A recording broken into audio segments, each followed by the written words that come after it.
All right, I've had enough. PlayStation fans are screaming about the PlayStation 5 Pro being just as fast as an RTX 4080. Xbox fans are continuing to cling to Phil's every last word, proclaiming that their plastic box is the best. Guys, this is just driving me crazy. So it's time to set these fanboys straight. My name's Turk, and I'm a professional hardware developer. I've been prototyping next-generation computers for the past 15 years. So it's time to put my skills and experience to the test. Today, I'm starting a new series here on the channel, and it's time to drop some truth bombs on the console wars.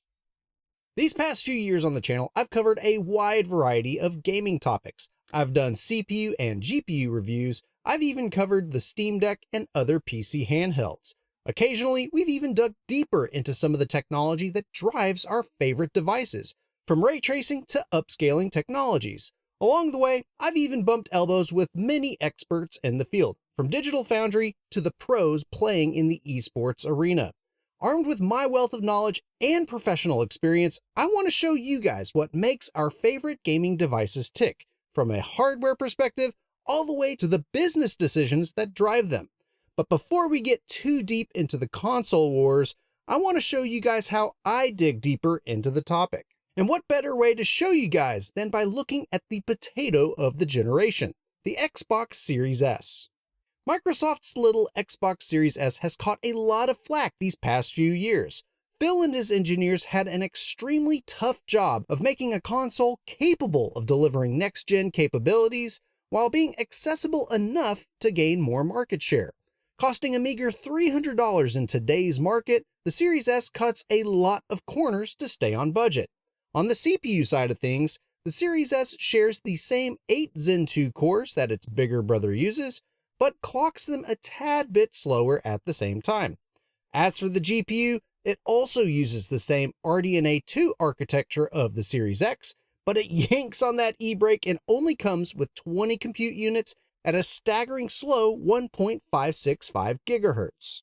Sizing it up, the Series S's GPU has 44% fewer graphics cores and runs 30% slower than the PlayStation 5. The cutbacks don't just stop there, however. The Series S only comes equipped with 10 GB of GDDR6 memory for the entire system, 8 of which are tied to the GPU and 2 relegated to the operating system. That's 20% less memory for the GPU and 67% less system RAM than the more endowed Series X. On paper, this is a considerable downgrade compared to the faster 9th gen consoles. Still, again, this system wasn't meant to win any performance awards, but to be accessible to a broad audience. You might be saying to yourself, Turk, I know the Series S sucks. What is it we're doing here? Stay with me, my young Padawan. To properly analyze the console, let's prototype a Series S. Using off-the-shelf PC components, I can emulate a console's specs, dial in the performance, and then take a closer look at individual games' performance on said platform.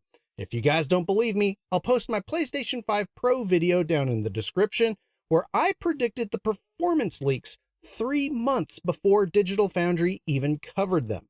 With that, what kind of hardware are we looking at? The CPU is easy. Let's grab our Ryzen 7 3700X and apply a manual CPU underclock to 3.4 GHz. There are some minor differences between this CPU and the Series S, but their impact on performance is really minor. Next is the GPU. AMD doesn't have any 20 compute unit RDNA 2 GPUs that we can use, so we need to get a bit creative. An RX 6600 would seem to be the most appropriate PC recommendation here, but it has way too many compute units and it runs way too fast compared to our Series S. That leaves us with, you guessed it, the RX 6500 XT. Boo this man! No, not that 6500 XT, but the 8 GB RX 6500 XT. The 4 GB model is, without a doubt, really bad. Still, as you'll see throughout this video, the 8 GB buffer matches the Series S's capacity. Still, its clock speed advantage makes up for its compute unit deficiency.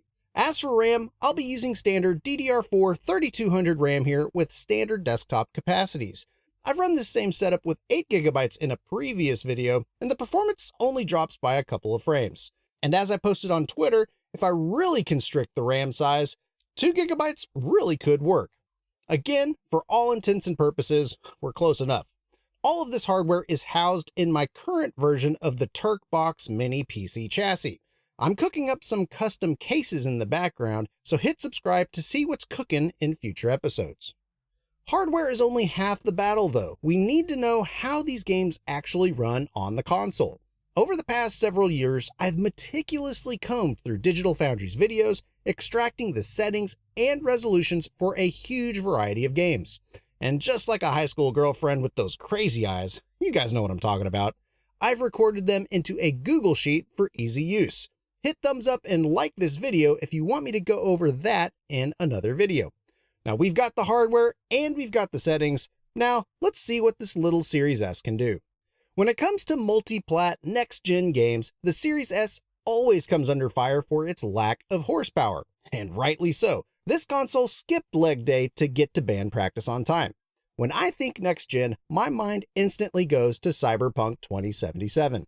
When it launched, the older PlayStation 4 and Xbox One had many issues running the game, while the PlayStation 5 and Series consoles saw relative success. Sure, consoles do have to cut a few corners to achieve acceptable performance, but still, the Series S has to take it to another level. The Xbox Series S aims for a 1080p display resolution, but runs with Fidelity FX Super Resolution in balanced mode to lower the graphical demand to a modest clip. For all you pixel peepers out there, that's roughly 635p. By utilizing FSR, CD Projekt Red still sets an aggressive target of 60 FPS using dynamic resolution scaling to bridge the gaps. However, even with this aggressive resolution changed compared to the other consoles, the Series S can use the same quality settings as a proper next-gen console. With all of the settings dialed in, let's hop into the same benchmark loop that Digital Foundry used and look at how the Series S can perform.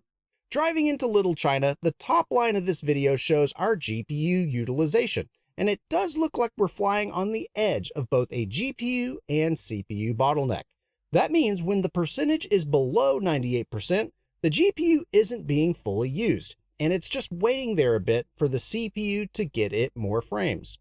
Even then, this RX 6500 XT pulls 102 watts in power or so while hanging close to that 60 FPS threshold in the city. As for CPU usage, at 3400 MHz, the Series S has a lot of work cut out for it.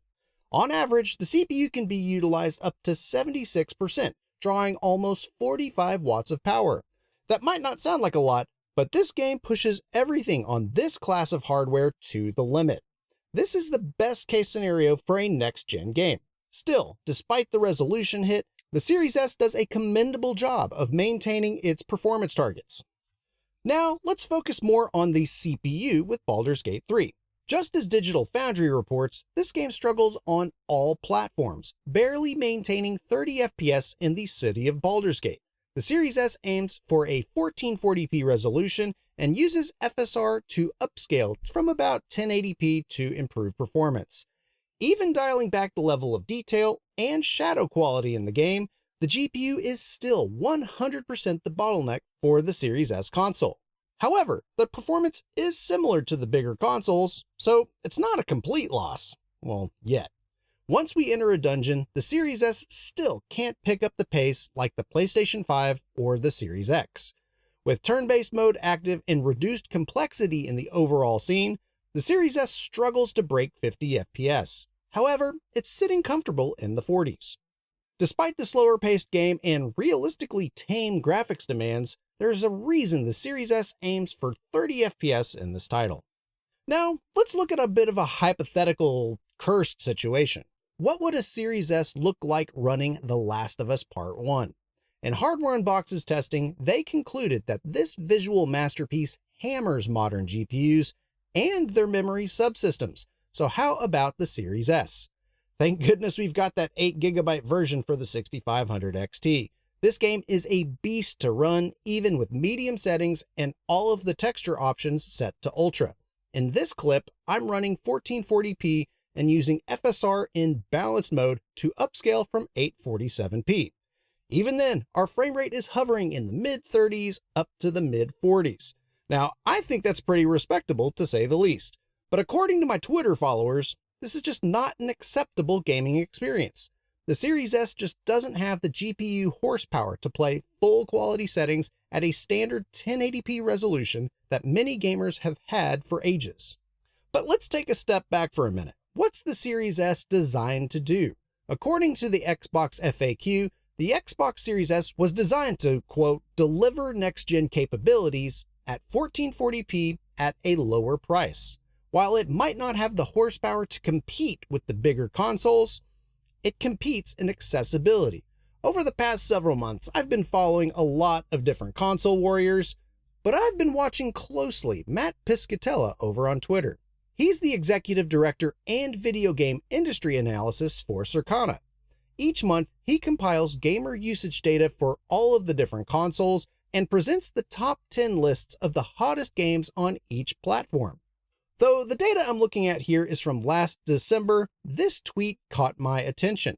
At least on Xbox, there are plenty of games that the average Series S owner would still have a great time playing. Let's start at the top with the #1 most played game on Xbox, Fortnite. Even with the latest Unreal Engine 5 update, the Series S delivers a decent experience for the average user. For this video, I've put the game into a quality mode, which on Series S aims for 1080p at 60 FPS with some lumen elements enabled. On the Series S, reflections are reverted to just screen space reflections instead of lumen, while still retaining global illumination. The Series S maintains a solid 60 FPS thanks to an aggressive dynamic resolution scaling. However, for my video, I just didn't have that feature enabled. But if you guys don't need the visual fidelity, Xbox Series S still has a performance mode that enables 120 FPS, which I could take a look at in another video. Next is Call of Duty. In its 60 FPS mode, Modern Warfare 3 shoots for 1440p while maintaining close to ultra quality settings from the PC. Yeah, the screen space reflections and geometry are reduced, but the game still looks suitable for a competitive shooter. To maintain 60 FPS though, DRS is engaged with FSR in performance mode, or 720p. When dialing those settings into my Series S PC, the benchmark loop averages 61 FPS with 1% lows of 49. Of course, the benchmark is clearly GPU limited, but its performance is acceptable regardless. There's much speculation about whether the Xbox Series S can handle Grand Theft Auto 6, which I think it should, but for now, let's examine its predecessor. Dialing in the Xbox One X quality settings and 1440p native resolution, we are sitting pretty at over 90 FPS. I expect this kind of performance from such an old title, and for the average gamer, the Series S is good to go.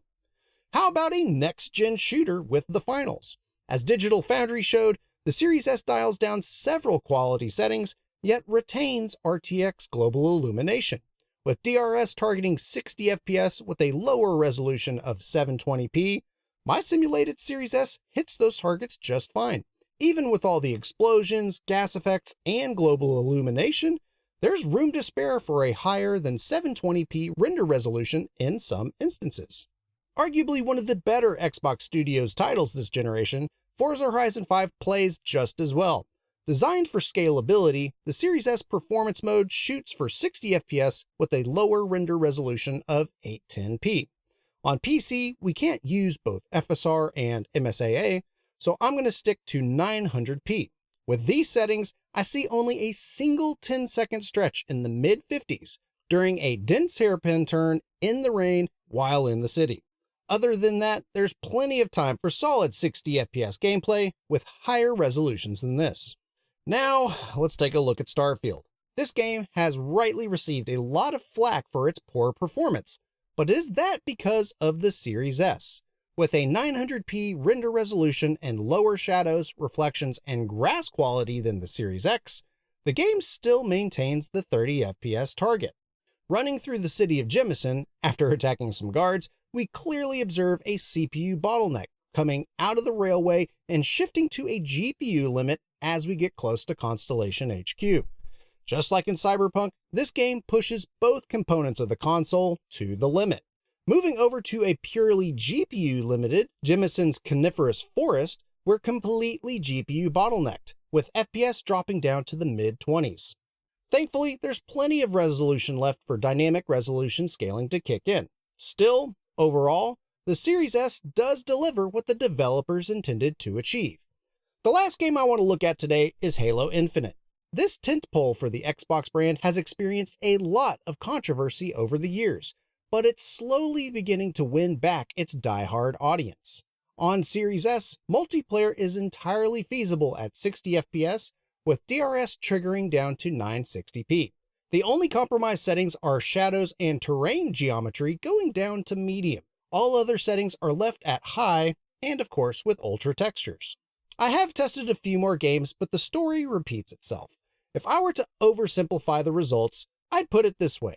The Xbox Series S is an Xbox One X with a shiny new architecture, lower power consumption, and price tag. Or in PlayStation terms, it's practically a PlayStation 4 Pro. Both GPUs on those older consoles are in the 6 teraflop range, but they use the antiquated GCN architecture. On paper, those consoles look a lot like an RX 580. However, their CPUs are those old Jaguar cores, and those were complete trash. With the newer architecture, the Series S can swing above its weight class compared to these consoles, while still delivering next-generation capabilities. Generally speaking, the Xbox Series S delivers where it's supposed to, enabling a broader audience of gamers to play popular games.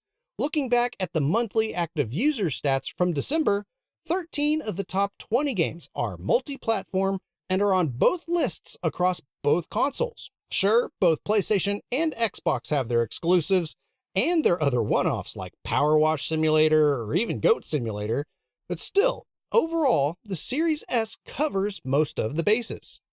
That said, this video also clearly highlights the deficiencies of the console being considered next-gen. Both the PlayStation 5 and Series X regularly hit 1440p as a native resolution. The Series S, though, it hovers anywhere between 720p and 900p. Along with that, any next-gen features like ray tracing or frame generation, it'll just continue to suck the life out of an already anemic GPU. So, where do we go from here? Honestly, I think Microsoft should abandon feature parity across the consoles and focus its efforts on the Series X. Suppose a popular game wants to be accessible to a broader audience. In that case, a developer will be creating for the lowest common denominator, either the Switch, an older gen console, or in this case, the Series S. As for next generation games, having high-profile developers focusing on your flagship is critical for both optics and innovation. Though the Series S is extremely underpowered by today's standards, more importantly, this video has showed you guys how I evaluate console performance from a PC perspective. And in next week's video, I'm going to take what we've learned today and make a better Xbox Series S. See you next week.